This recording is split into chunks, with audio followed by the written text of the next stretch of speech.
Hello and welcome to our radio drama presentation of Monty Python and the Holy Grail. Please note that this is a live performance and the cast has had no rehearsals together. Some actors have practiced their lines, some are doing this as a cold read, so there may be occasional stumbles in the dialogue. We're expecting to have a lot of fun and hope you will too. And now please sit back, relax, and enjoy our annotation-free radio drama adaptation of the strictly unofficial, more than fully annotated script that was originally published by Zombie Press, script of Monty Python and the Holy Grail. Scene 0, opening credits. Python, Monty, Pictures Limited, in association with Michael White, presents Monty Python and the Holy Grail. Stately music begins, and Swedish subtitles are shown under the opening credits. Monty Python ik den allen gran. Written and performed by Rotenik Artende. with Week. also appearing, Also week. also appearing. Also week. The camera crew's credits are shown, but the subtitles no longer match. We not try a holiday in Sweden this year. More technical and production credits are shown. The subtitles still do not match. See the lovely likes, the wonderful telephone system, and many interesting fairy animals. The special thanks, film location acknowledgments, and the standard film disclaimer about no persons living or dead appears and includes, signed, Richard M. Nixon. Including the majestic moss. More credits, unsigned by Richard M. Nixon, appear, as do subtitles. A moose once beat my sister. No, really, she was carving her initials on the moose was sharpened in the interspace toothbrush given her by Savage, a brother-in-law, and also dentist and star of many Norwegian movies. Hot Hands of Olsen dentist, Fellings of Passion, the huge molars of Orst Nordvik. The music slows to a halt. A title card appears. We apologize for the fault in the subtitles. Those responsible have been sacked. The music begins, and a moment later, that same title card gets subtitled. Mind you, moose boots can be pretty nasty. The music halts again. We apologize again for the fault in the subtitles. Those responsible for sacking the people who have just been sacked have been sacked. New, more flowery music begins. Production credits are shown, including a moose trainer. The next cards include Lighting cameraman, special moose fact, moose costume, designer, moose choreographied by, Miss Taylor's mooses by, moose trained to mix concrete, and sign complicated insurance forms by, editor, moose's noses wiped by, large moose on left-hand side of screen, and third scene from the ed, given a thorough grounding in Latin and French and O-level geography by, suggestive poses for moose suggested by, antler care by. The music halts again. The directors of the firm hired to continue the credits after the other people have been sacked wish it to be known that they have just been sacked. The credits have been completed in an entirely different style at great expense and at the last minute. Music starts up, this time wild Mexican mariachi music with lots of hooting and yipping. The credits are now a wild, flashing acid trip from Jimi Hendrix's Tequila Nightmare.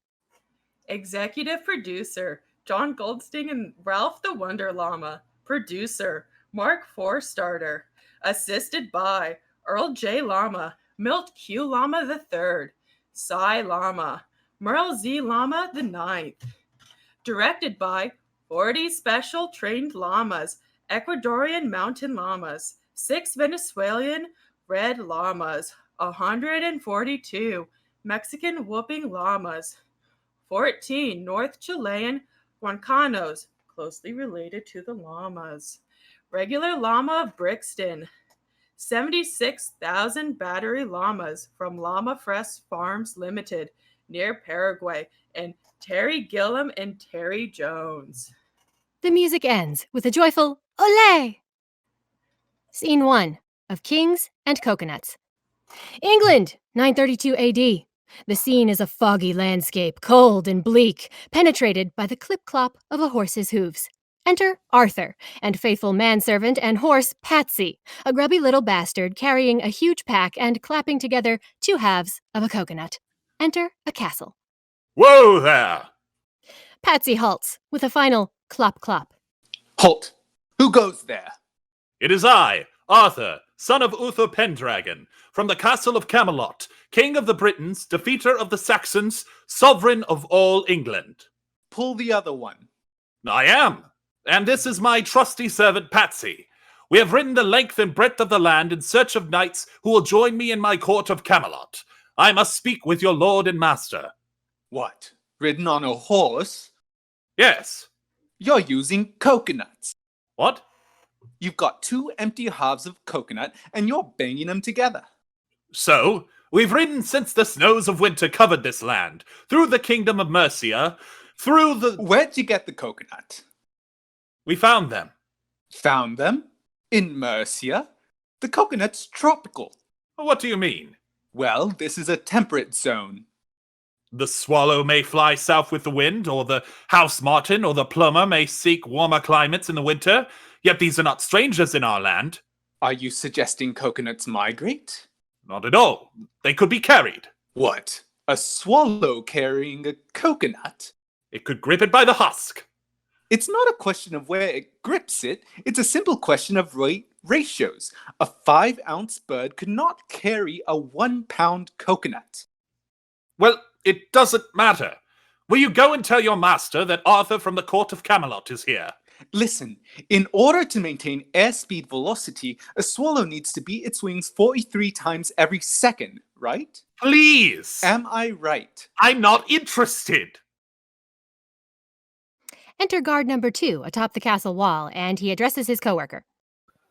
It could be carried by an African swallow. Oh yeah, an African swallow maybe, but not a European swallow. That's my point. Oh, yeah, I agree with that. Will you ask your master if he wants to join my court in Camelot? But then, of course, African swallows are non-migratory. Oh, yeah. So they couldn't bring a coconut back anyway. Exeunt Arthur and Patsy, clopping their way off in disgust. Wait a minute. So, supposing 2 swallows carried it together? No, they'd have to have it on a line. Oh, well, simple. They just use a stranded creeper. What? Held under the dorsal guiding feathers? Well, why not? Scene 2. The Corpse Collector. The scene is a medieval English village in the grips of a terrible plague. There is muck and filth littering the streets, people fighting in the gutter, a plague victim coughing up his last meal, and wailing in the background. Enter a corpse cart filled with corpses, pulled and pushed by carters. Enter a corpse collector, banging an iron triangle with a big wooden spoon. Bring out your dead. Bring out your dead. A villager throws a corpse on the heaping cart. 9 pence. The villager pays him. Bring out your dead. Bring out your dead. Enter customer, carrying a dead person over his shoulder. Here's one. 9 pence.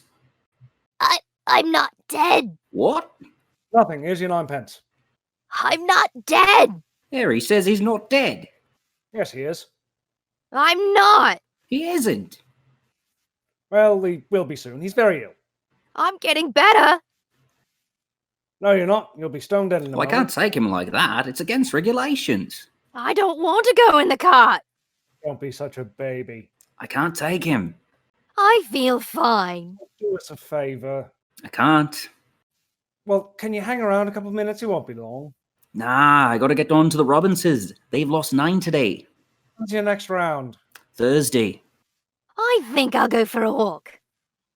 You're not fooling anyone, you know. Look, Collector, isn't there something you can do? I feel happy. I feel happy. The customer looks the other way as the corpse collector whops the dead person on the head with his spoon. Oh, thanks very much.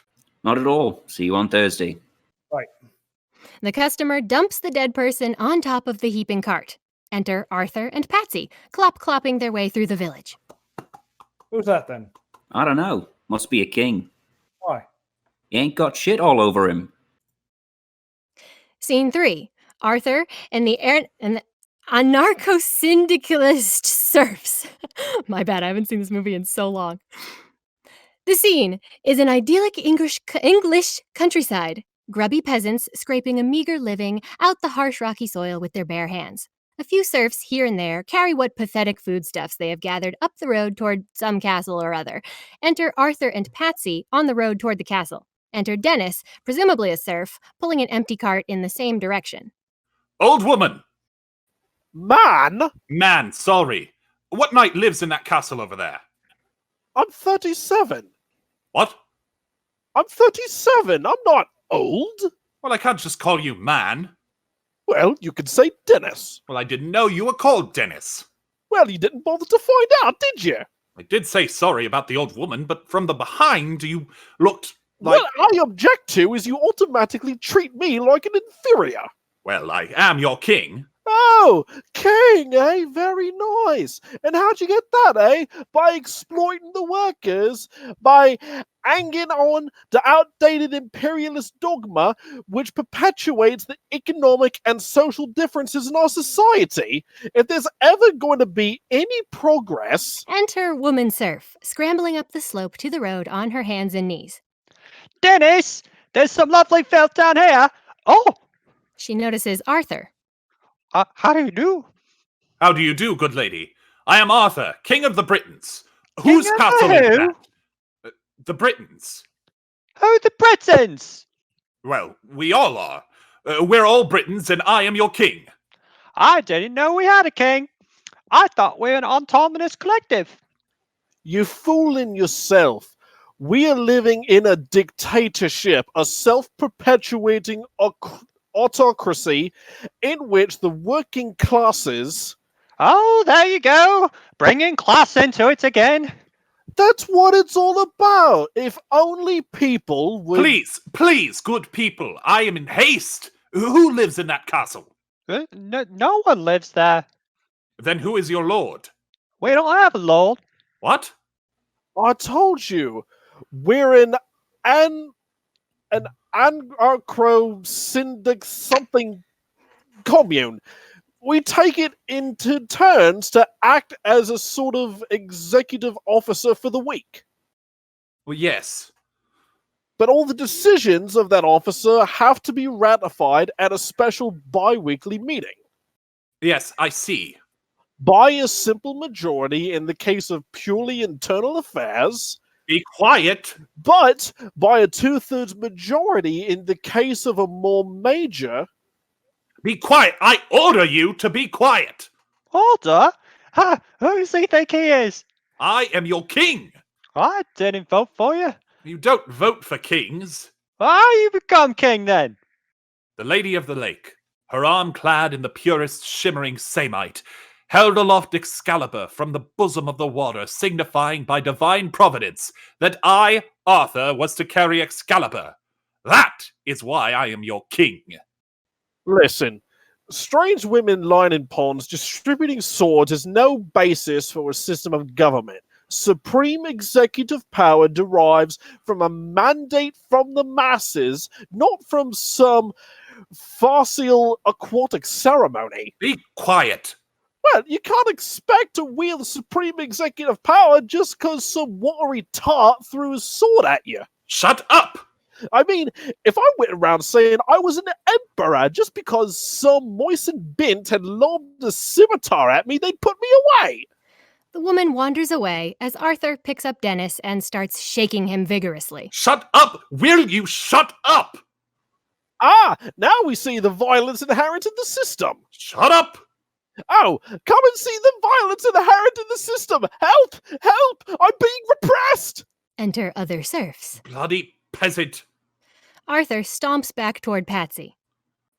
Oh, what a giveaway. Did you hear that? Did you hear that, eh? That's what I'm all about. Did you see him repressing me? You saw it, didn't you? Scene 4. Arthur and the Black Knight of the Bridge. The scene is a marvelous English forest, full of great oaks, shot through with late afternoon light, shimmering among the leaves and filtering through the great canopy to the forest floor below. Enter Arthur and Patsy, clopping their way along a forest path toward a bridge. Cut to the Black Knight and a second knight, battling with claymores on the road before the bridge. Arthur and Patsy halt to watch. The battle goes back and forth with great ferocity and tremendous grunting until the Black Knight heaves his two-handed sword, piercing the second knight through the eyelet of his visor. Blood spurts terrifically, and the second knight collapses. The Black Knight steps on the second knight's head and slides the claymore out of the corpse. He takes up his post before the bridge, leaning majestically on his sword. Arthur approaches. You fight with the strength of many men, Sir Knight. I am Arthur, King of the Britons. I seek the finest and the bravest knights in the land to join me in the court of Camelot. You have proved yourself worthy. Will you join me? You make me sad. So be it. Come, Patsy. None shall pass. What? None shall pass. I have no quarrel with you, good Sir Knight, but I must cross this bridge. Then you shall die. I command you, as King of the Britons, to stand aside. I move for no man. So be it. The two fight. Arthur draws, and the two engage in tremendous combat, Arthur wielding Excalibur easily and with grace. The Black Knight grunts and shouts as his every blow is blocked, dodged, or parried. The battle continues until Arthur chops the Black Knight's left arm off. The wound bleeds profusely, splattering blood on the ground as the Black Knight stares at it dumbly. Now stand aside, worthy adversary. 'Tis but a scratch. A scratch? Your arm's off. No, it isn't. Well, what's that then? I've had worse. You liar. Come on, you pansy! Ha! The fight resumes, Arthur defending himself lazily. The Black Knight charges, but Arthur steps aside and chops the Black Knight's sword arm off. Victory is mine. We thank thee, Lord, that in thy mercy... As Arthur kneels to pray, the Black Knight starts kicking Arthur in the head, knocking him down. Ha! Come on, then! What? The Black Knight continues kicking. Have at you! You are indeed brave, Sir Knight, but the fight is mine. Oh, have enough, then? Look, you stupid bastard, you've got no arms left. Yes, I have. Look! It's just a flesh wound. Look, stop that. Chicken! Chicken! Look, I'll have your leg. Arthur gets kicked again for his trouble. Right! Arthur lops off the Black Knight's right leg. Blood pours out. Right! I'll do you for that. You'll what? The knight hops around. Come here! What are you going to do, bleed on me? I'm invincible! You're a loony. The Black Knight always triumphs! Have at you! Come on, then! The Black Knight nudges his head against Arthur, who chops the Black Knight's other leg off. He falls to the ground, a mere torso of the man he used to be. All right. We'll call it a draw. Come, Patsy. Exit Arthur and Patsy across the bridge, clop-clopping all the way. Oh, I see! Running away, eh? You yellow bastards! Come back here and take what's coming to you! I'll bite your legs off! Scene 5. Sir Bedevere and the Witch Trial. The scene is another medieval English village, this one in slightly better condition than the one in Scene 2. Enter several ascetic Franciscan monks with wooden planks strolling through the village. Via Jesu Domine, dona eas requiem. They smack themselves in the head with the wooden planks with a resounding clonk. Via Jesu Domine, dona eas requiem. Via Jesu Domine, dona eas requiem.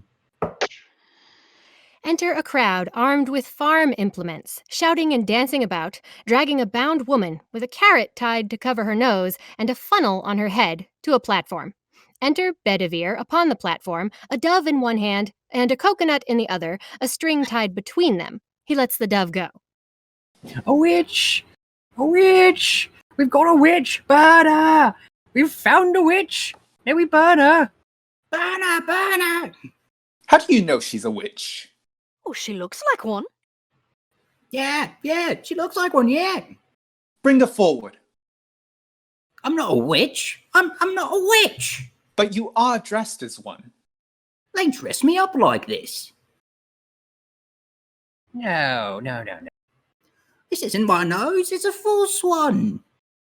Bedevere moves the carrot to see her real nose. Well, Well, we did do the nose the nose. and the hat, but she is a witch. Did you dress her up like this? No. No. Yeah, No. yes. Yes. Yes. She has got a wart. What makes you think she is a witch? Well, she turned me into a newt. A newt? I got better. Burn her anyway. Bad. Enter Arthur and Patsy, observing from across the square. Quiet, quiet, quiet. There are ways of telling whether she is a witch. Are there? What are they? What Tell are me, what do you do with witches? Burn them. Bad. Burn them up. And what do you burn apart from witches? More witches. Wood. So why do witches burn? Because they're made of wood? Good. Oh, yeah. So how do we tell whether she is made of wood? Build a bridge out of it. Ah, but can you not also build bridges out of stone? Oh, yeah. Does wood sink in water? No. It floats. Throw into the pond. The pond. What also floats in water? Bread. Apples. The very small rocks. Cider. Gravy. Cherries. Mud. Churches. Lead. A duck. Ooh. Exactly. So, logically, If she weighs the same as a duck, she's made of wood. and therefore, A witch. A witch. Yeah. we shall use my largest scales. Cut to a large wooden balance. Enter Bedevere and crowd with witch. Burn the witch. Burn her. The witch is put in one swing, a duck in the other. Right? Remove the supports. Two villagers smack the wooden supports away with big mallets. The balance creaks and sways, but does not show a difference in weight. A witch. It is a fair cop. Burn. Exeunt crowd with witch. Enter Arthur.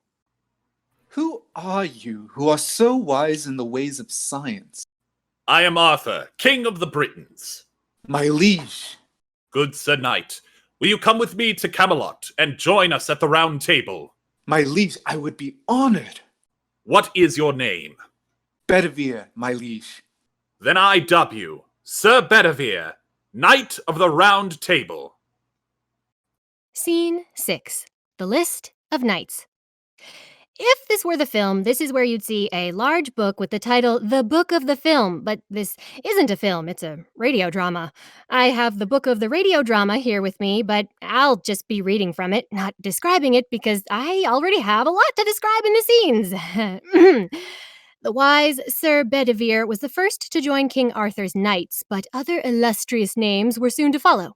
Sir Lancelot the Brave, Sir Galahad the Pure, and Sir Robin the not quite so brave as Sir Lancelot, who had nearly fought the Dragon of Agnor, who had nearly stood up the vicious Chicken of Bristol, and who had personally wet himself at the Battle of Badon Hill, and the aptly named Sir not appearing in this radio drama. Together they formed a band whose names and deeds were to be retold throughout the centuries. The Knights of the Round Table. Scene 7. Arthur and his knights don't ride to Camelot. The scene is the rugged English countryside. Enter Arthur and his knights, along with all their entourage of minstrels and Patsy-like porters and horse-foley artists. And that, my liege, is how we know the earth to be banana-shaped. This new learning amazes me, Sir Bedevere. Explain again how sheep's bladders may be employed to prevent earthquakes. Oh, certainly, sir. Look, my liege. Cut to a tall, multi-towered castle high upon a hill, complete with trumpet flourish. Camelot. Camelot. Camelot. It's only a model. Shush, Patsy. Knights, I bid you welcome to your new home. Let us ride to Camelot. Cut to interior of castle, a dark and rather dreary place where a good deal of singing and cheery music would be required to make it seem homey. Luckily, that is just what we get. Or at least that's what you would get in the film, but this is a radio drama presented on Twitch using voice chat. First off, multi-part harmony on voice chat is a terrible idea. Second, Twitch has been cracking down on use of copyrighted music, so we don't want to risk playing the recording, so we're just going to skip over it. But do give it a listen sometime, it's delightful. Anyway, Arthur has visions of the singing, dancing knights that inhabit Camelot and quickly realizes that, much like multi-part harmony on voice chat or playing copyrighted music on Twitch, bringing the Knights of the Round Table to Camelot might not be a good idea. No! On second thought, let's not go to Camelot. It is a silly place. Right. Yes. Yeah, right. Exeunt, clopping. Scene 8. God assigns the quest. The scene is elsewhere in the English countryside on a somewhat cloudier day, which isn't at all surprising since most days in England are downright dreary. Here we see Arthur and his knights and their whole clopping entourage. Cue the thunder. Enter God, animated in clouds. Arthur! Arthur! King of the Britons! Arthur and knights fall to their knees. Oh no, don't grovel. If there's one thing I can't stand, it's people groveling.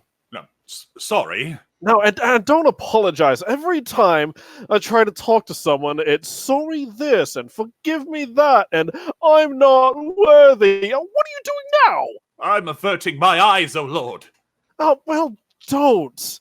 It's like those miserable psalms. They're so depressing. Now, knock it off. Yes, Lord. Right. Arthur, King of the Britons, your Knights of the Round Table shall have a task to make them an example in these dark times. Oh, good idea, O Lord. Of course it's a good idea. Behold, Arthur, this is the Holy Grail. Look well, Arthur, for it is your sacred task to seek this Grail. That is your purpose, Arthur. The quest for the Holy Grail. A blessing. A blessing from the Lord. God be praised. Scene 9. The quest for the Holy Grail. Animated trumpet flourishes, angels, Christ, more angels. Screen title, The Quest for the Holy Grail. Scene 10. Arthur at Castle Leombard. The scene is more of the monotonous English countryside. Enter Arthur, knights, and entourage. They cross a stream and arrive at a castle. Halt! The entourage slows to a stop, their clopping matching their movements. Patsy pulls out a trumpet and lets out a pathetic sound. Hello? Hello? A French guard appears atop the castle wall. Hello? Who is it? It is King Arthur, and these are the Knights of the Round Table. Whose castle is this? This is the castle of my master, Guy de Lombard. Go and tell your master that we have been charged by God with a sacred quest. If he will give us food and shelter for the night, he can join us in our quest for the Holy Grail. Well, I'll ask him, but I don't think he'll be very keen. He's already got one, you see. What? He says they've already got one. Are you sure he's got one? Yes, it's a very nice. The French guard turns to the other guards who are hiding behind the battlement merlons. Told him we already got one. Well, can we come up and have a look? Of course not. You are English types. Well, what are you then? I'm French. Why do you think I have this outrageous accent, you silly king? What are you doing in England?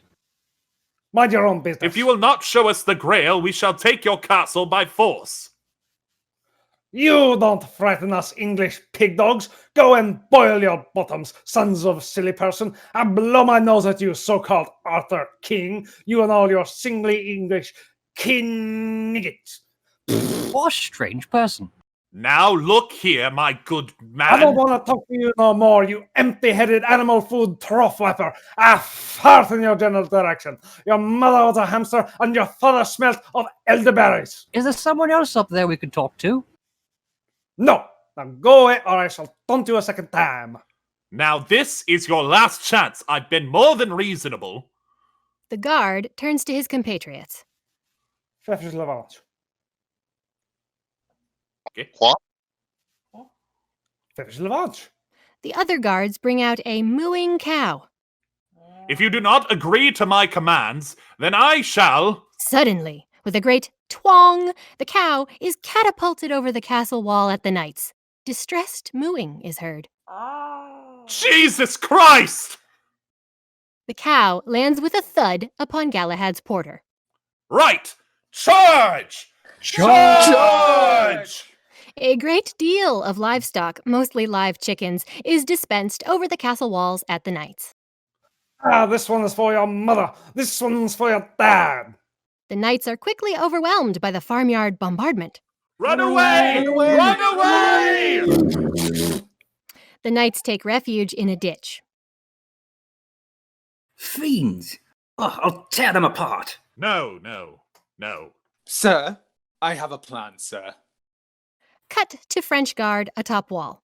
The sounds of sawing rise out of the forest, then a variety of thumps, creaks, screeches, whirring, and clanks.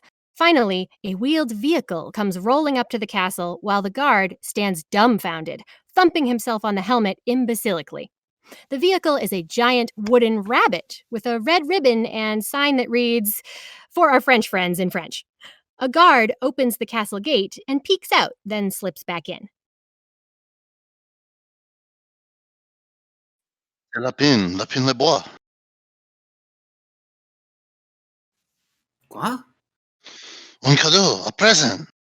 Un cadeau. Wait, hurry. Quoi? Let's go. Guards come out to push the rabbit through the castle gates. Cut to Arthur and knights in a ditch. What happens now? Well, now, Lancelot, Galahad, and I wait until nightfall and then leap out of the rabbit, taking the French by surprise. Not only by surprise, but totally unarmed. Who leaps out? Lancelot, Galahad, and I leap out of the rabbit.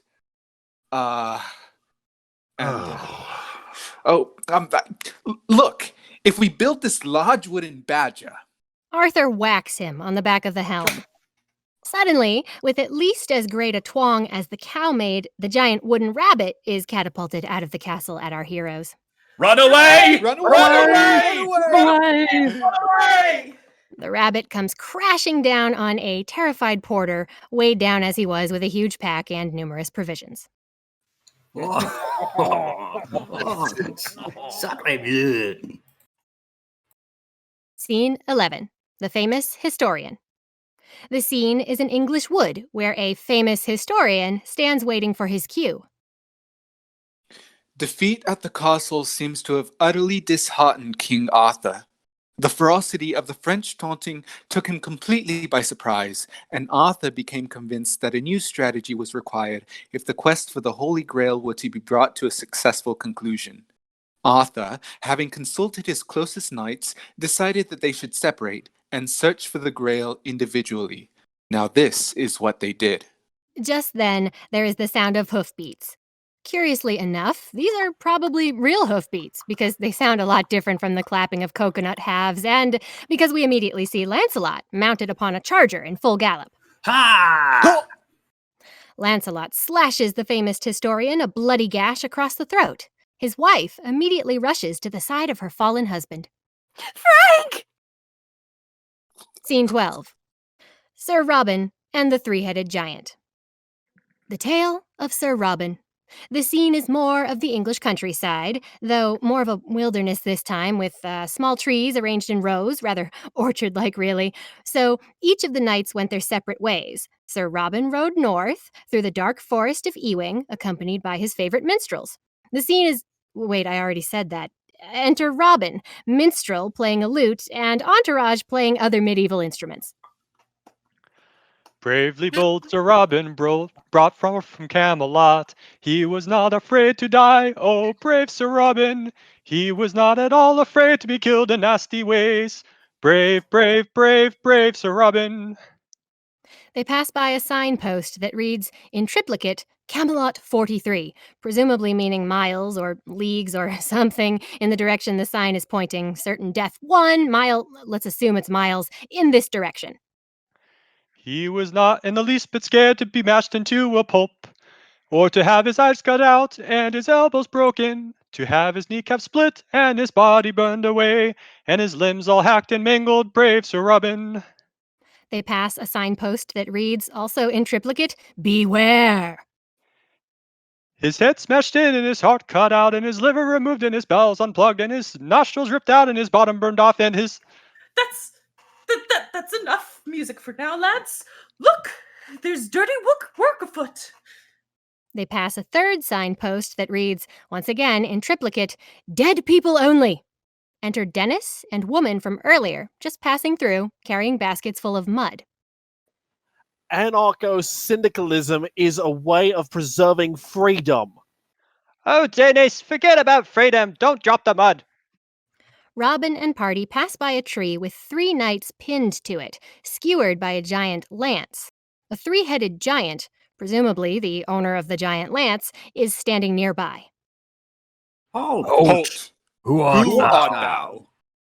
He is brave Sir Robin, who... Nobody really. I'm just passing through. What do you want? To fight and...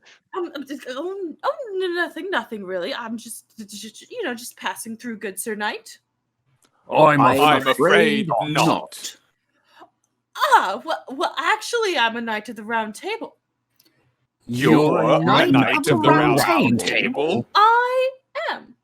In that case, I shall have to kill you. Shall I? Oh, I don't think so. Well, what do I think? Well, I think kill him. Well, let's be nice to him. Oh, shut up. Perhaps. And you, quick to get the sword out. I want to cut his head off. Oh, cut your own head off. Yes, do us all a favour. What? Yapping on all the time. You're lucky you're not next to him. What do you mean?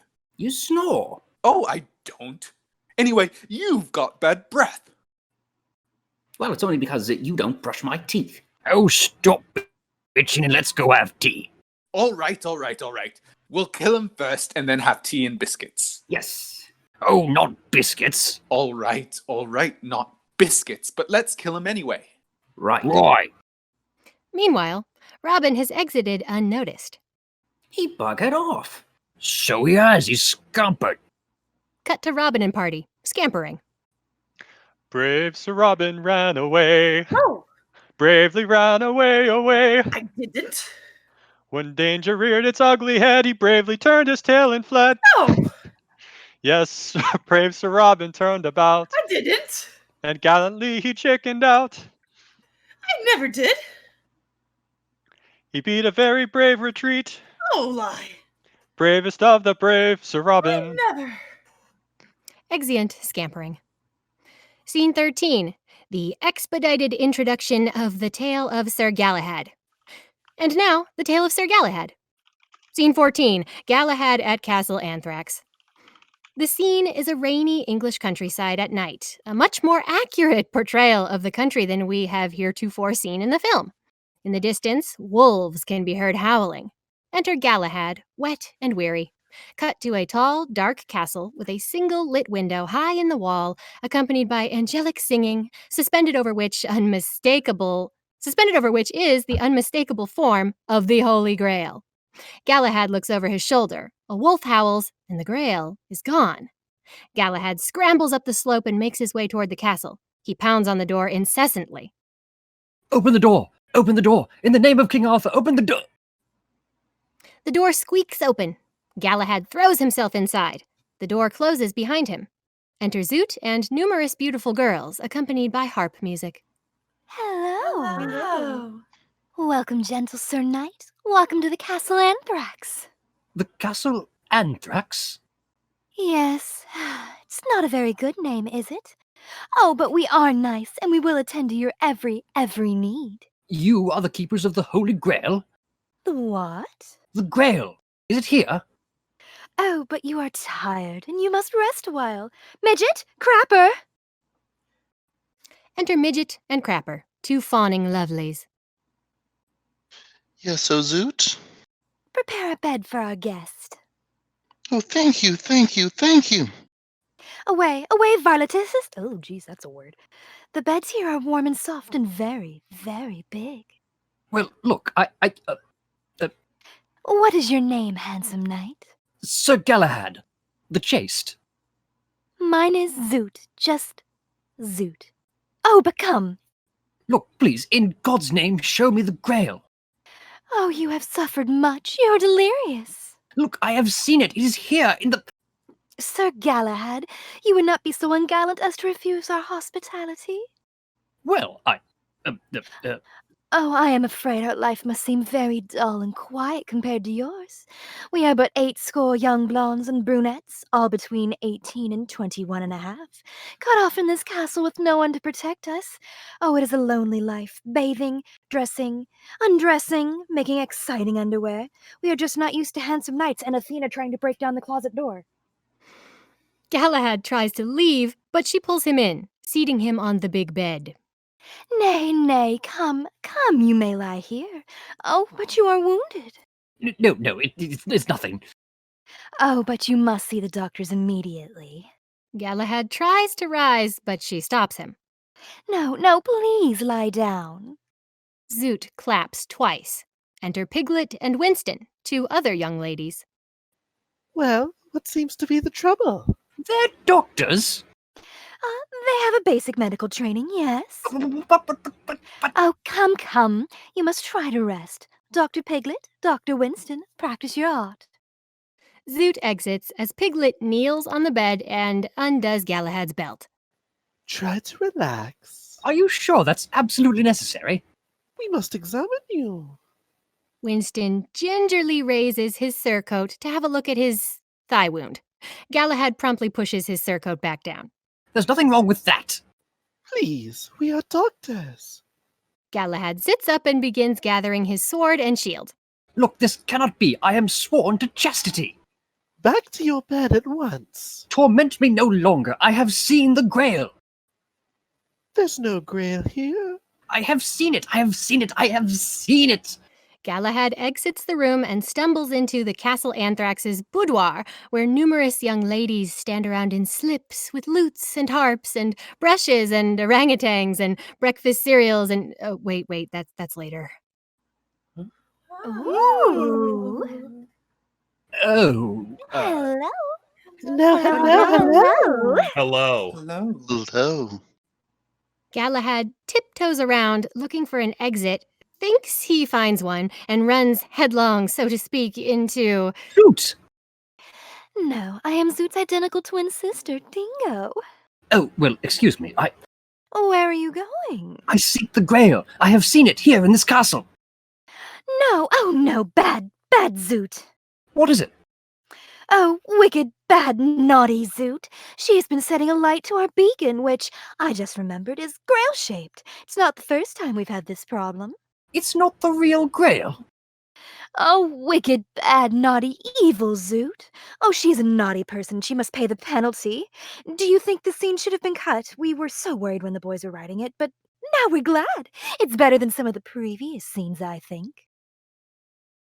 Several characters from other scenes feel differently, such as the right head of the giant. At least ours was better visually. And Dennis, the anarcho-syndicalist.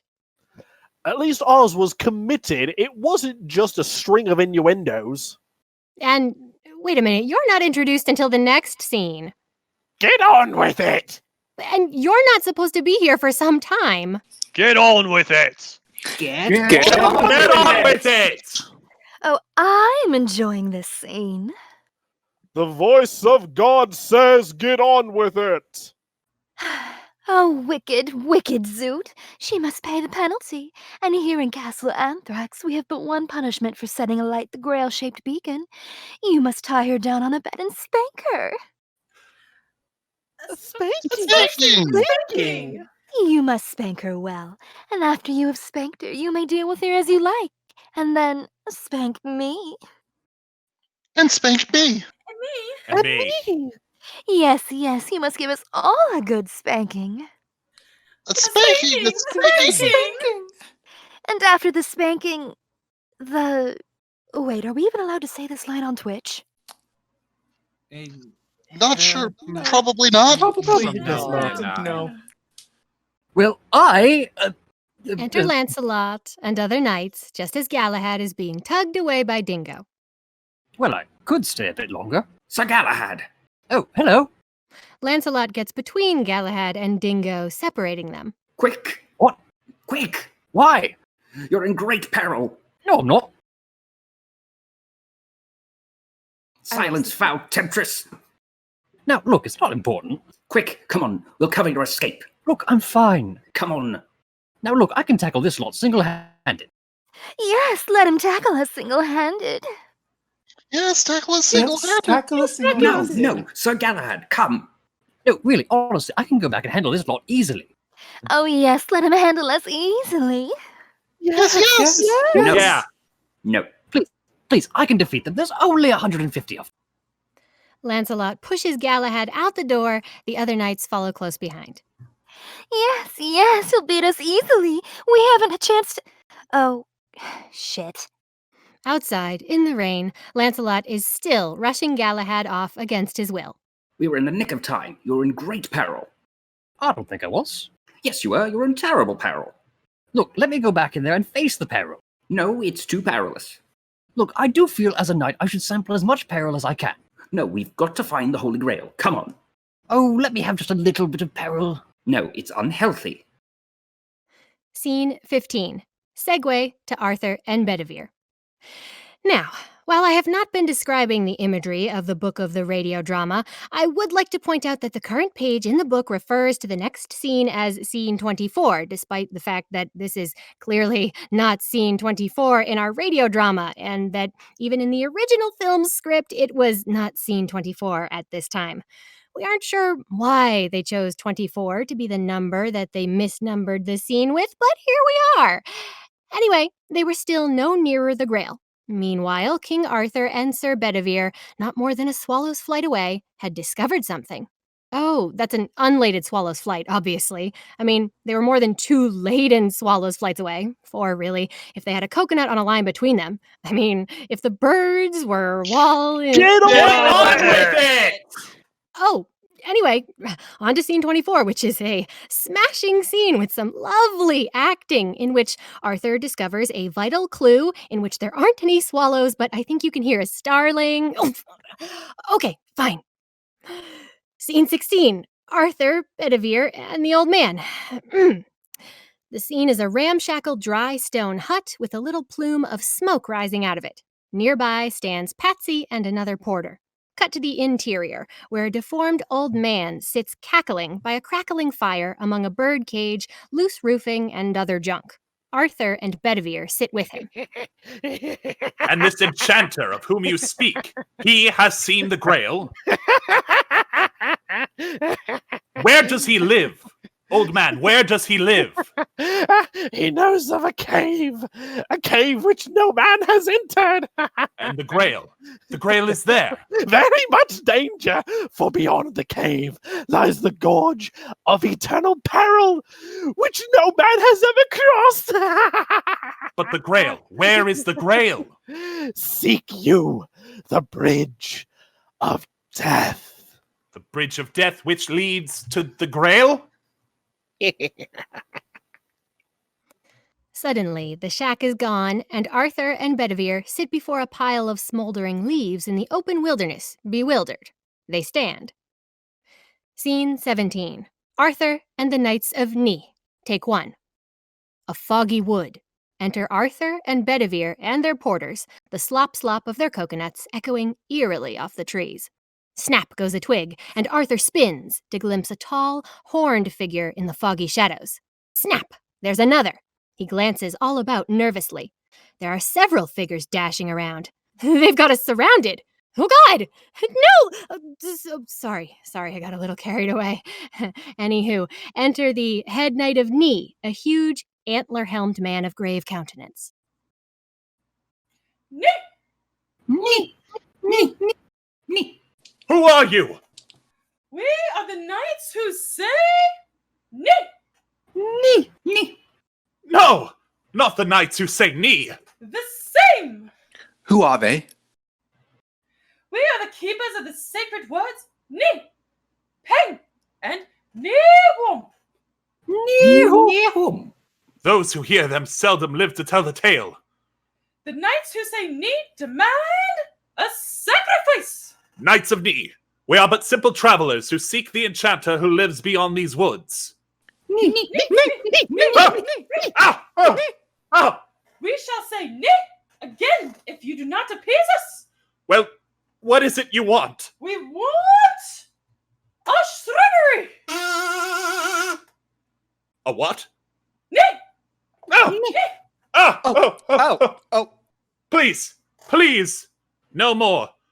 We will find you a shrubbery. You must return here with the shrubbery, or else you will never pass through this wood alive. O Knights of Knee, you are just and fair. We will return with a shrubbery. One that looks nice. Of course. And not too expensive. Yes. Now, go! Cut to constables looking over the body of the famous historian and speaking with his wife from Scene 9.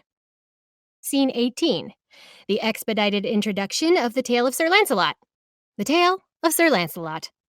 I was told to cut this one down for time, so that's all you get. The tale of Sir Lancelot.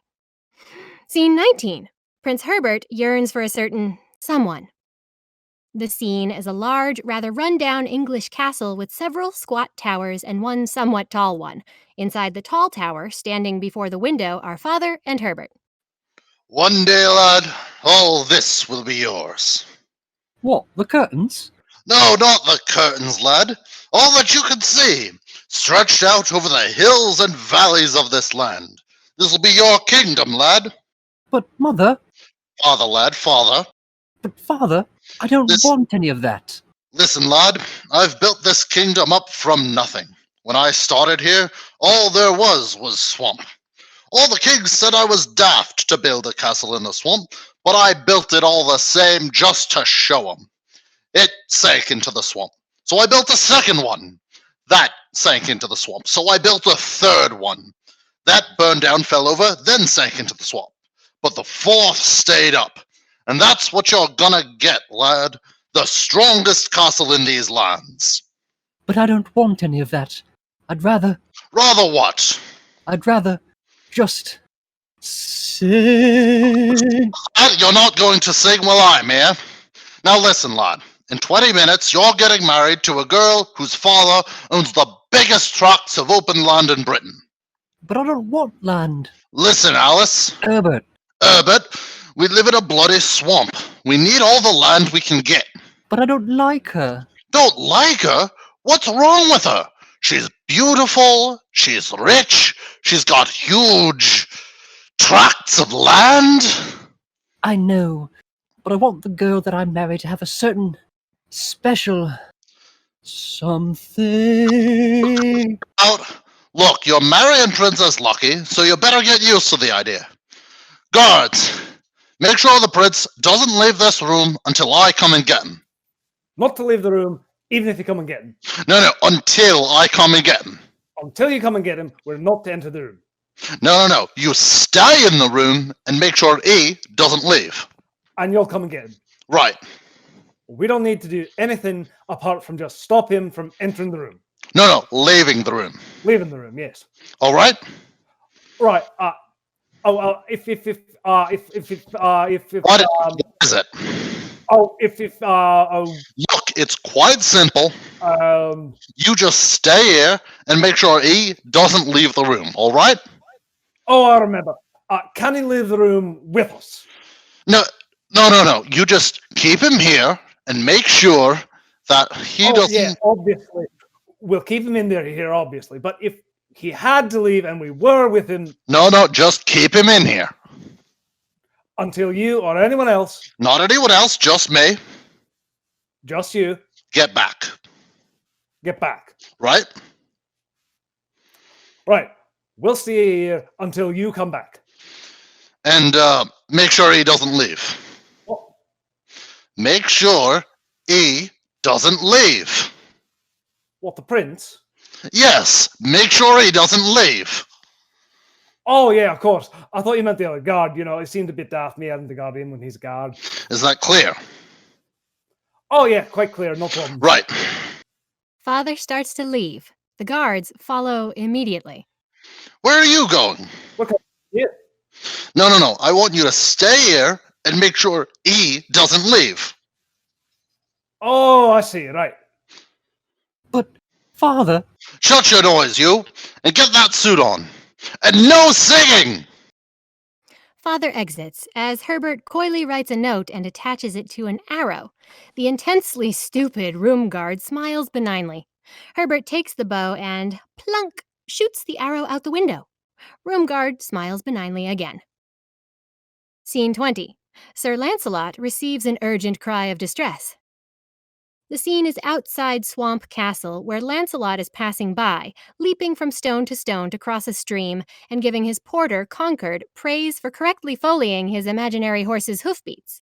Well taken, Concorde. Thank you, sir. Most kind. And again. Over we go. Good. Steady. And now, the big one. Ooh. Come on, Concorde. Thwonk! Herbert's arrow hits Concorde in the chest. Message for you, sir. Concorde, speak to me. Alas, Concorde is dead. Lancelot opens the note attached to the arrow. To whoever finds this note, I've been imprisoned by my father, who wishes to marry me against my will. Please come and rescue me. I'm in the tall tower of Swamp Castle. At last, a call, a cry of distress. This could be the sign that will lead us to the Holy Grail. Brave Concorde, you shall not have died in vain. I'm not quite dead, sir. Well, you shall not have been mortally wounded in vain. I think I could pull through, sir. Oh, I see. Actually, I think I'm all right to come with you. No, sweet Concorde. Stay here. I will send help as soon as I have accomplished a daring and heroic rescue in my own particular... Idiom, sir? Idiom! No, I feel fine, actually, sir. Farewell, sweet Concorde. Exit Lancelot. I'll just stay here then, shall I, sir? Yeah. Scene 21. Sir Lancelot assaults Swamp Castle. Inside the great hall of Swamp Castle, handmaidens decorate the fat bride and braid her horse-like hair. Wedding guests mingle near the fire. A hind is spitted. Minstrels play. Maidens dance a Morris dance. Outside, at the main gate, more guests enter, passing by the guardsmen. Morning. Lancelot charges across the green to the sound of drumming. Guardsmen peer out at him. Lancelot continues to approach.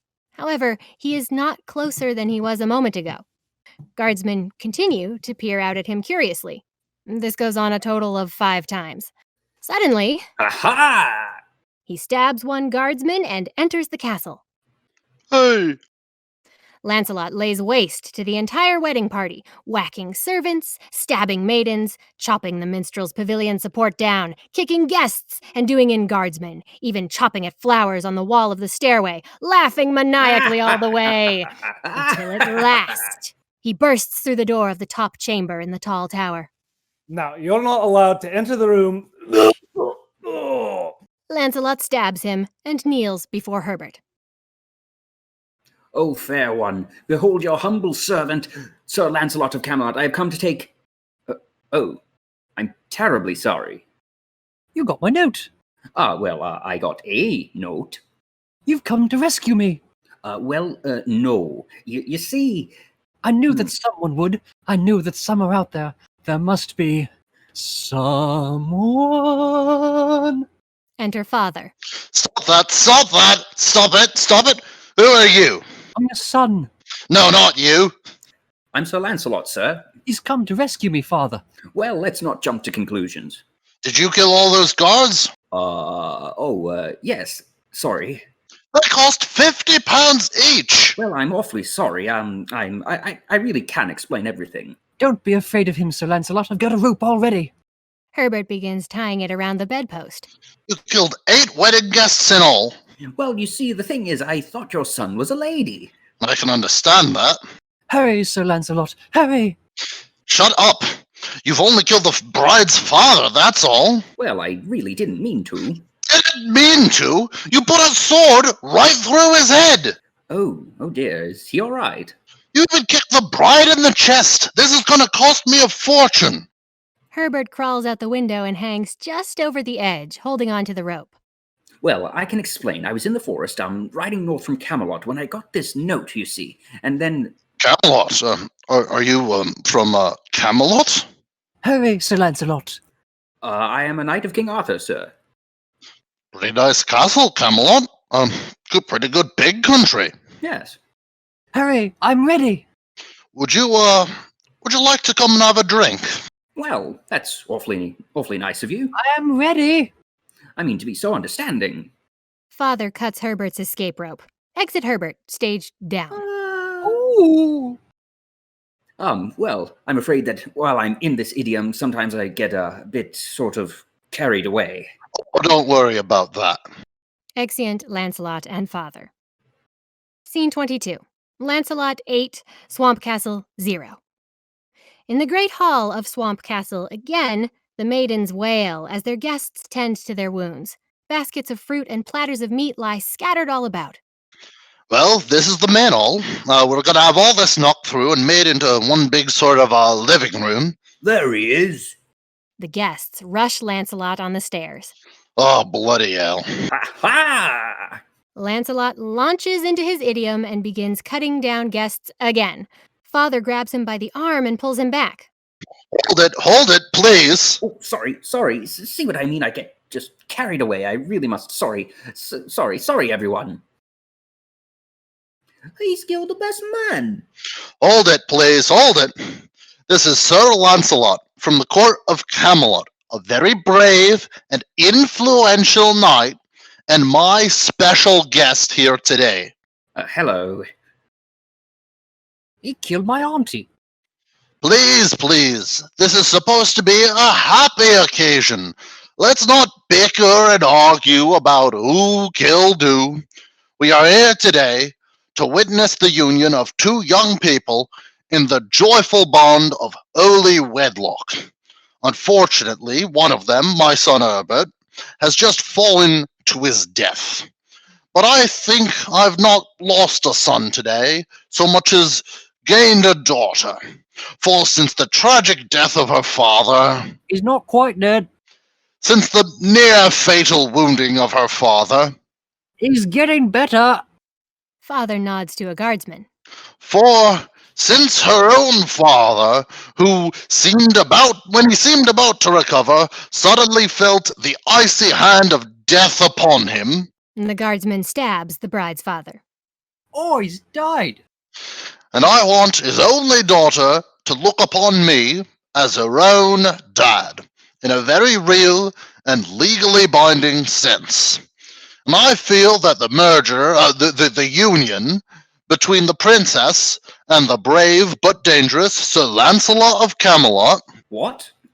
Enter Concorde, carrying Herbert. Oh, the dead prince. Oh, yes. He's not quite dead. Oh, I feel much better. You fell out of the tall tower, you creep! No, I was saved at the last minute. How? Well, I'll tell you. Music swells, and the guests begin singing in unison about how the prince will be telling them about his great escape.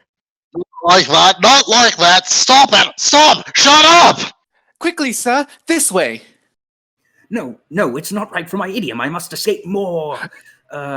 Dramatically, sir? Dramatically. As the guests continue singing, Lancelot grabs a nearby rope and leaps from the staircase, only to crash into something and have his momentum halted. His swinging slows to a stop as the guests finish their song. Excuse me, could somebody give me a push, please? Scene 23. Arthur and the cynical Shrubber. The scene is a medieval English village, presumably different from the ones we've seen before, but markedly similar. There is the horrible sound of a cat screeching repeatedly, which is no wonder because an old crone is soon seen beating a cat against a post. Enter Arthur, Bedevere, and their porters, clopping along the cobblestone street. Old crone, is there anywhere in this town where we could buy a shrubbery? Who sent you? The knights who say knee. Ah, no, never! We have no shrubberies here! If you do not tell us where we could buy a shrubbery, my friend and I will say... We will say knee. Ah, do your worst! Very well. If you will not assist us voluntarily, knee! No, never! No shrubberies! Knee! No. Ah! No. It's not that. It's knee. No. No. Knee. You're not doing it properly. No. Knee. That's Knee. it. That's it. You've got it. Knee. Knee. Enter Roger the Shrubber atop an ox cart. Are you saying knee to that old woman? Yes? Oh, what sad times are these when passing ruffians can say knee at will to old ladies. There is a pestilence upon this land. Nothing is sacred. Even those who arrange and design shrubberies are under considerable economic stress at this period in history. Did you say shrubberies? Yes, shrubberies are my trade. I am a shrubber. My name is Roger the Shrubber. I arrange, design, and sell shrubberies. Knee. No. Scene 24. Arthur and the Knights of Knee, take 2. The scene is again the forest of the Knights of Knee. Arthur and Bedevere et al. Stand before them. A shrubbery, complete with a little white picket fence, stands between them. O Knights of Knee, we have brought you your shrubbery. May we go now? It is a good shrubbery. I like the laurels particularly. There's one small problem. What is that? We are now no longer the knights who say knee. Knee! Shh. We are now the knights who say iki iki peng zoom boing gum ziwa. Knee! Therefore, we must give you a test. What is this test, O knights who till recently said knee? Firstly, you must find another shrubbery. Not another shrubbery! Then, when you have found the shrubbery, you must place it here beside this shrubbery, only slightly higher, so you have two-level effect with a little path running down the middle. A path! Knee! Then, when you have found the shrubbery, you must cut down the mightiest tree with this herring. We shall do no such thing! Oh, please. Cut down a tree with a herring? It can't be done! Don't say that word. What word? I cannot tell. Suffice to say, is one of the words the knights who say knee cannot hear. Well, how can we not say the word if you don't tell us what it is? What, is? No, it's not is. We couldn't get very far in life without saying is. My liege, it's Sir Robin. Enter Sir Robin with entourage.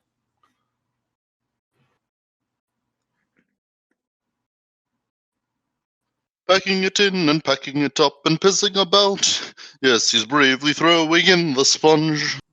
Oh, Robin! My liege, it's good to see you. Ah! Is that the one? Surely you've not given up your quest for the Holy Grail. Does your minstrel have anything to say for that? Perhaps he can answer in song. He is sneaking away and buggering up.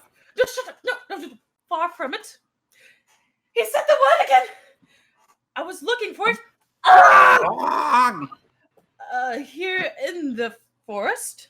No, it is far from this. Stop saying the word. Oh, stop it! Oh, he said it again. Patsy! Exeunt Arthur and his knights. Wait, I said it. Oh! I said it again. And again. That's 3 times. Oh! Cut to constables covering the body of the famous historian and speaking with wife. Scene 25. Sir Robin's minstrels are eaten.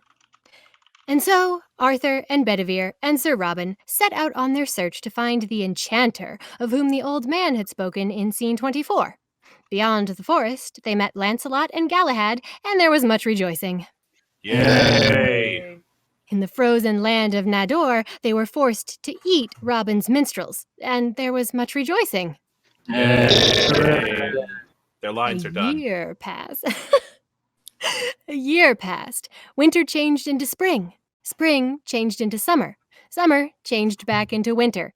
And winter gave spring and summer a miss and went straight on into autumn. Until one day. Scene 26. Arthur and his knights meet the Enchanter. The scene is a rocky countryside, probably Scotland this time, given that we are about to meet an enchanter with an abominable Scottish accent. Arthur and his knights are making their way along the Highland Road. A thunderous boom is heard. Knights of the Round Table halt. Knights, forward!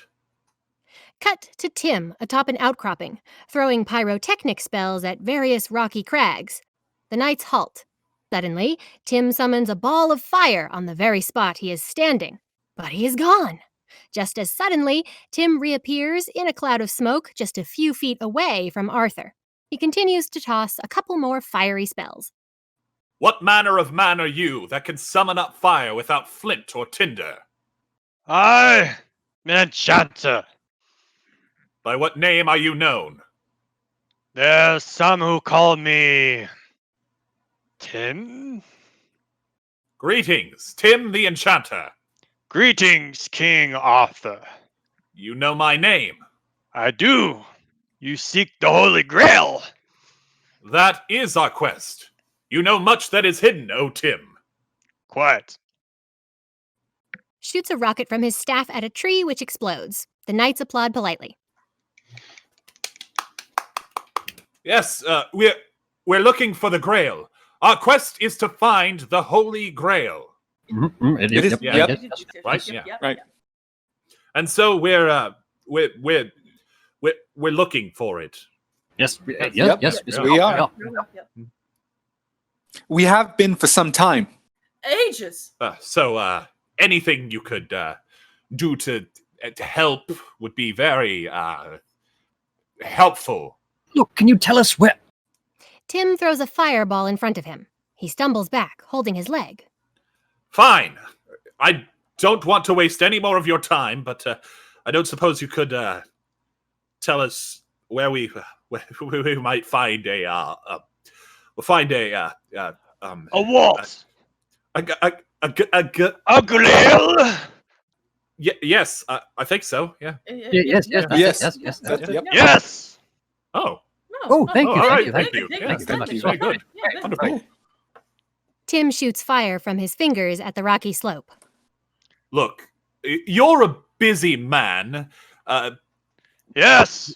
I can help you find the Holy Grail. Oh, thank you. Thank you. Thank you.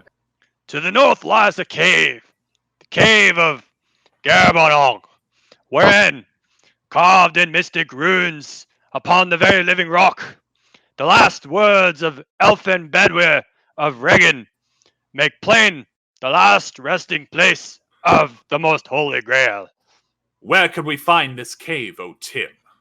Follow! Follow, only if ye be man of valor. For the entrance of this cave is guarded by a creature so foul, so cruel, that no man yet has fought with it and lived. Bones of full 50 men lie strewn about its lair. So, brave knights, if you do your courage of your strength, come in further, for death awaits you all with nasty, big, pointy teeth. What an eccentric performance. Scene 27. Arthur and his knights get their medieval butts kicked. The scene is a ridge above a rocky gorge. Tim leads Arthur and his knights along the ridge. With the clopping of coconuts and a whinny or two from the porters, the party halts. They're nervous, sire. Then we'd best leave them here and carry on foot. Dismount! Knights pretend to dismount horses. They lean down to get a view of the cave within the gorge, where bones and armor lie strewn about. Behold, the cave of Carbonal. Right. Keep me covered. With what? Just keep me covered. Too late. What? There he is. Enter a snowy white rabbit, hopping out of the cave among the bones. Where? There. What, behind the rabbit? It is the rabbit. You silly sod, you got us all worked up. Oh, that's no ordinary rabbit. That's the most foul, cruel, bad-tempered rodent you've ever set eyes on. You tit! I sold my armor, I was so scared. Look, that rabbit's got a vicious streak of mild wide. It's a killer. Get stuffed. It'll do you a treat, mate. Oh, yeah? You mangy Scots git! I'm warning you. What's he gonna do? Nibble you bum? He's got huge, sharp. He can leap about. Look at the bones. Go on, boys, chop his head off. Right, silly little bleeder. One rabbit stew coming right up. Look. Bors crawls over the rocks and descends into the gorge. As he approaches the cave, the rabbit squeaks, then launches its furry little form at Bors's throat. Bors's head comes off, spurting blood like a Sam Peckinpah Western. Jesus Christ! I warned you. I've done it again. I warned you. But did you listen to me? No. You knew it all, didn't you? You had a harmless little bunny, isn't it? Well, it's all the same. I always... Oh, shut up! But do they listen to me? Right! Oh, no! Charge! The vicious little fur-bearing critter lays waste to the knights, snapping first at one and then another, its twitchy little pink nose and buck teeth covered with noble blood. Run away! Run away! Arthur and the others retreat a safe distance away. Right. How many did we lose? Gawain. Nectar. And Bors. That's 5. 3, sir. 3. 3, and we'd better not risk another frontal assault. That rabbit's dynamite. Would it help to confuse it if we run away some more? Oh, shut up. And go and change your armor. No. Let us taunt it. It may become so cross that it will make a mistake. Like what? Well, Have we got bows? No. We have the holy hand grenade. Yes, of course! The holy hand grenade of Antioch. 'Tis one of the sacred relics Brother Maynard carries with him. Brother Maynard, bring out the holy hand grenade. Cut to clerical cart, where the monks stand. Via Jesu Domine, dona eis requiem. A reliquary is brought out, and the monks give the grenade to Bedevere. How does it work? I know not, my liege. Consult the Book of Armaments. Armaments, chapter 2, verses 9 to 21. And Saint Attila raised the hand grenade up on high, saying, O Lord, bless thy this hand grenade with that thou mayest blow thy enemies to tiny bits in thy mercy. And the Lord did grin, and people did feast upon the lambs and sloths, and carp and anchovies, and orangutans, and breakfast cereals, and fruit bats, and large... Brother. And the Lord spake, saying, First shalt thou take the holy pin, then shalt thou count to 3, no more, no less. 3 shalt be the number thou shalt count, and the number of the counting shalt be 3. 4 shalt thou not count, for either count thou 2, excepting that thou then proceed to 3. 5 is right out. Once the number 3, being the third number, be reached, then lobbest thou hand grenade of Antioch towards thy foe, who, being naughty in my sight, shall snuff it. Amen. Amen. Right. Arthur pulls the pin out of the grenade. 1, 2, 5. 3, sir. 3. The holy hand grenade of Antioch sails into the vicious Lepus's cave and explodes. This instantly gets the attention of the constables investigating the death of the famous historian several scenes away, where they have come upon the broken remains of the shrubbery in the woods of the Knights of Ni. They make their way toward the gorge. Scene 28. Arthur and his knights in the cave of Caerbannog. The scene is the interior of a large natural cavern. Arthur and his party enter and look about for the carved runes spoke of by Tim. Suddenly, they come upon some runes. There. Look. What does it say? What language is that? Brother Maynard, you're our scholar. Aramaic. Of course. Joseph of Arimathea. Of course. What does it say? Reads, here may be found the last words of Joseph of Arimathea. He who is valiant and pure of spirit may find the Holy Grail in the castle of... What? The castle of... What is that? He must have died while carving it. Oh, come on. Well, that's what it says.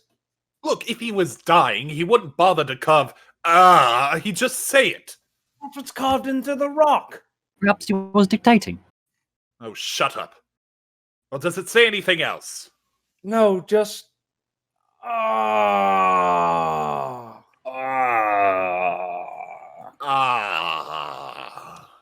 Do you suppose he meant the Kama? Where's that? France, I think. Isn't there a St. Ives in Cornwall? No, that's St. Ives. Oh, yes, St. Ives.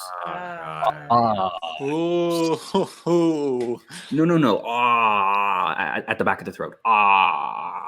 No. Ooh, in surprise and alarm. Oh, you mean sort of a Yes, but Ooh, my God!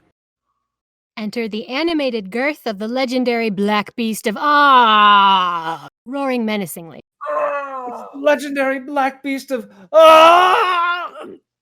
Exit Maynard into the maw of the many-eyed beast. Run away! Run away! Run away! Run away!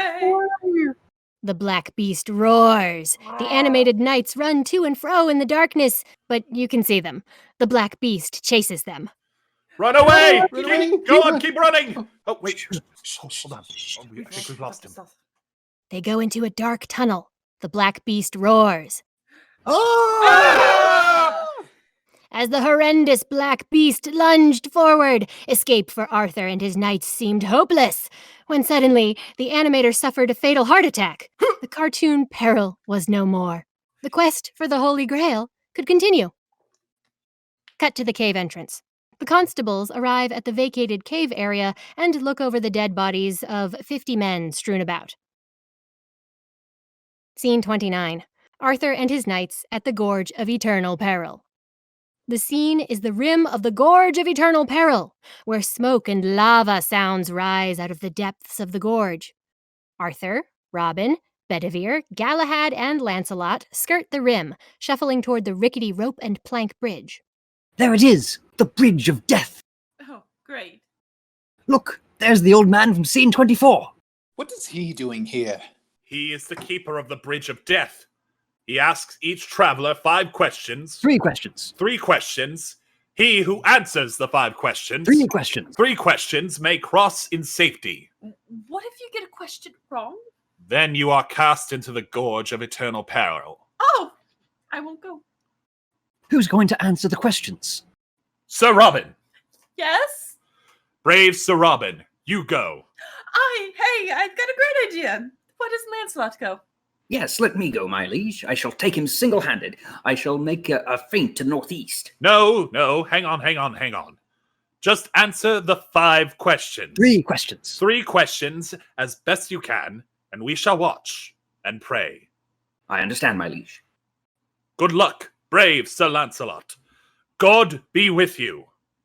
Lancelot approaches the Bridge of Death. Stop! Who would cross the bridge of death must answer me these questions 3, ere the other side he see. Ask me the questions, Bridgekeeper. I am not afraid. What is your name?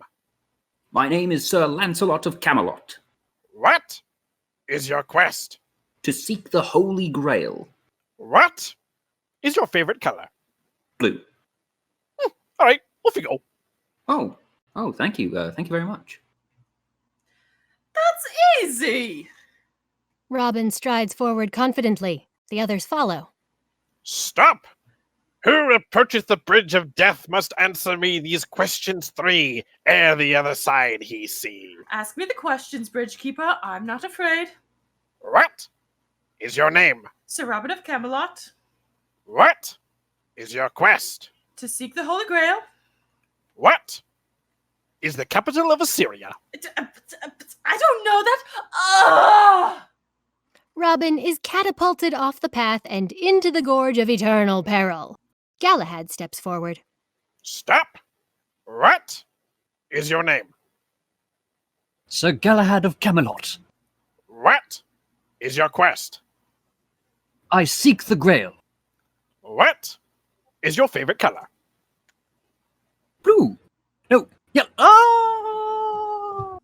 Galahad is also catapulted off the bridge and into the gorge. Arthur steps forward. Stop! What is your name? It is Arthur, King of the Britons. What is your quest? To seek the Holy Grail. What is the airspeed velocity of an unladen swallow? What do you mean, an African or European swallow? What? I don't know that. In a shocking reversal of fortune, the keeper is himself catapulted off the bridge and into the gorge of eternal peril. How do you know so much about swallows? Well, you have to know these things when you're a king, you know. Arthur and Bedevere begin crossing the bridge. We will now take a brief intermission. We hope you enjoyed the intermission. We will now continue our performance. Scene 30. Beyond the Bridge of Death. The scene is the other side of the Bridge of Death, a bleak and foggy place, as are most places in English legend. After all, when you live in a bleak and foggy land, it's hard to even imagine, say, a sunny beach on the coast of Mexico where the water is so clear you can see all the way to the bottom, 30 or 40 feet below. Anyway, Arthur and Bedevere cross over the bridge and begin looking for Lancelot. Lancelot! Lancelot! Lancelot! Lancelot! Lancelot! Lancelot! Unbeknownst to our heroes, Lancelot, having been apprehended by the constabulary, is being frisked up against a police car. Lancelot! Lancelot! Lancelot! Arthur and Bedevere are led by the sound of angels singing to the shore of a great lake. The singing stops. Suddenly, a great dragon-proud ship sails out of the fog, complete with its own frighteningly orchestrated theme music. They climb aboard and sail across to an island castle. The castle of Arg. Our quest is at an end. They clamber ashore. God be praised. Almighty God, we thank thee that thou hast vouchsafed to us the most holy. Just then, a sheep is catapulted over the wall at our heroes. Jesus Christ! The sheep lands on top of Arthur. Cut to French guard atop the wall of Castle Ah. Hello, Daffy English candidates and Monsieur Arthur King, who's afraid of a duck, you know. So we French fellows out with you a second time. How dare you profane this place with your presence? I command you, in the name of the Knights of Camelot, to open the doors of this sacred castle to which God himself has guided us. Arthur and Bedevere charge up the shore to the staircase leading to the castle gate. All you English say, one more time, I unclog my nose in your direction, sons of a window dresser. So you could think you could out-clever us French folk with your singly knee-bent running about advancing behavior. I'll wave my private parts at your aunties, you cheesy lot of second-hand electric donkey-bottom biters. In the name of the Lord, we demand entrance to this sacred castle. No chance, English bedwetting types. I'll burst my pimples at you and call you door-opening request a silly thing, you tiny-brained wipers of other people's bottoms. If you do not open this door, we shall take this castle by force. Muck is summarily dumped upon Arthur and Bedevere. In the name of God and the glory of our... More muck and much hooting from French guards. Right! That settles it.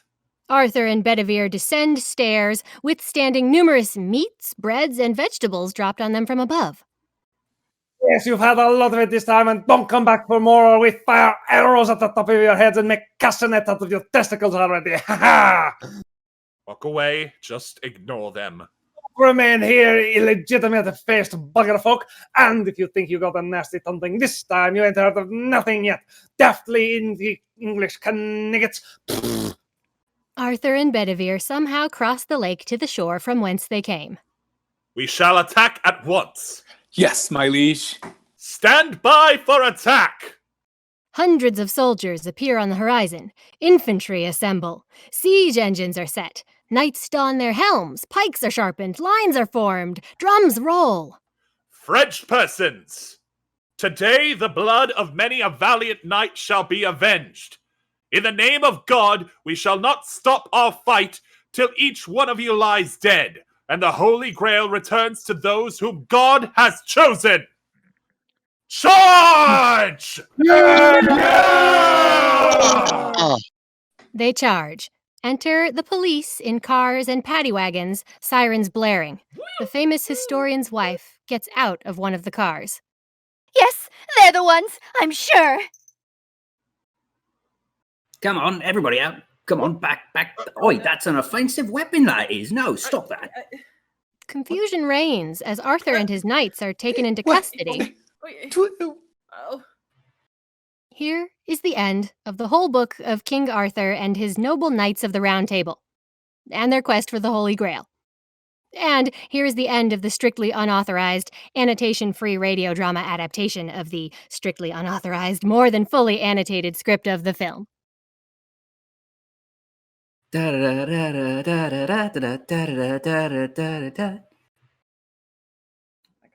Narration was done by Franchi. King Arthur was Cam Griffin.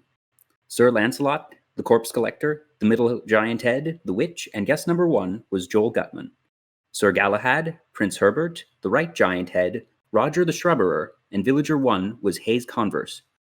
Sir Bedevere, English Guard number 1, the Left Giant Head, the famous historian, and Concorde was Abraham E. Rebollo. Sir Robin, the Head Knight of Knee, and the subtitles were Mary Rivette.